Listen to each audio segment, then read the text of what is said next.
প্রতি জুলুম করি বিভিন্ন পর্যায়ে, বিভিন্ন পন্থায়, বিভিন্ন রকমের, বিভিন্ন ধরনের। আমরা মনে করি শুধু একজনের জমি আরেকজনের দখল করা এটাই জুলুম।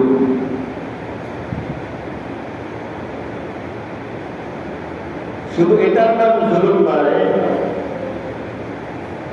বরঞ্চ কথায়, কাজে, কর্মে,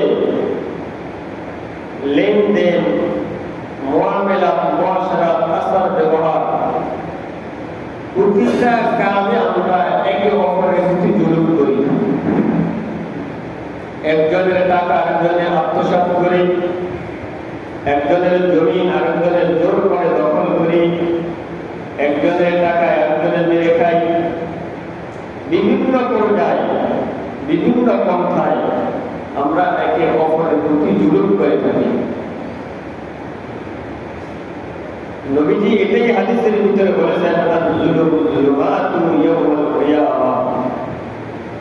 জুলুম কিয়ামতের দিন ভীষণ অন্ধকার হইয়া দেখা দিবে। হাদিসে কুদসির ভিতরে আছে, আল্লাহ তাআলা নিজেও তার উপর জুলুমকে হারাম করেছেন। বলেন, সমস্ত ক্ষমতার মালিককে,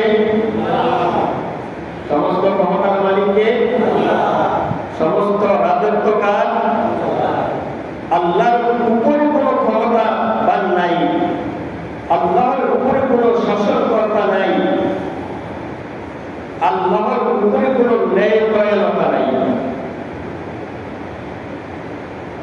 যিনি সমস্ত ক্ষমতার অধিকারী, যিনি সৃষ্টিকুলের স্রষ্টা,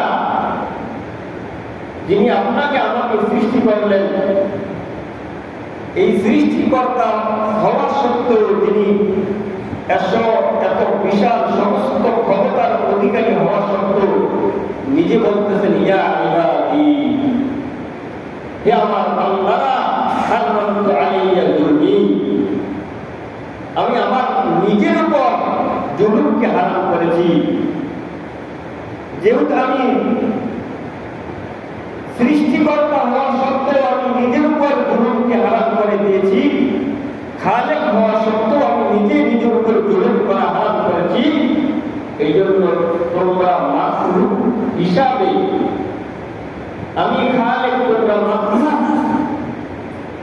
মাখলুক হিসাবে তোমাদের উপর জুলুমকে হারাম করেছি। আল্লাহ নিজেও তার উপর জুলুম হারাম করছে সৃষ্টিকর্তা হিসাবে, আমরা তার মাখলুক হিসাবে, সৃষ্টি হিসাবে আল্লাহ আমাদের উপর জুলুম করাকে, এক অপরের জুলুম অত্যাচার করাকে আল্লাহ হারাম করে দিয়েছেন। দ্বিতীয় নম্বর কথা হইল, আমরা সকলে পথভ্রষ্ট, আমরা সকলে গুমরাহ। যদি আল্লাহ আমাদেরকে হেদায়েত না দেন, আমরা সকলে কি পথভ্রষ্ট। যদি আল্লাহ আমাদেরকে হেদায়েত না দেন, যদি আল্লাহ আমাদেরকে সঠিক পথে পরিচালিত না করে, সকলেই আমরা গুমরাহ, সকলেই আমরা পথভ্রষ্ট।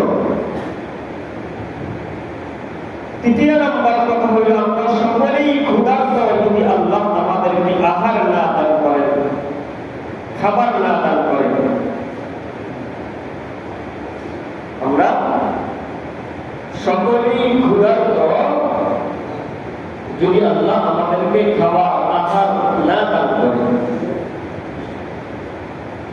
চতুর্থ নম্বরে, আমরা সকলেই উলঙ্গ। যদি আল্লাহ আমাদেরকে বস্ত্র, পোশাক না দান করেন। যেন আল্লাহ নিজেই থেকে বলেন, আমি তোমাদেরকে আহার দেই, খাবার দেই, তোমরা আমার খাবার থেকে খাবার গ্রহণ করো। আমি তোমাদেরকে বস্ত্র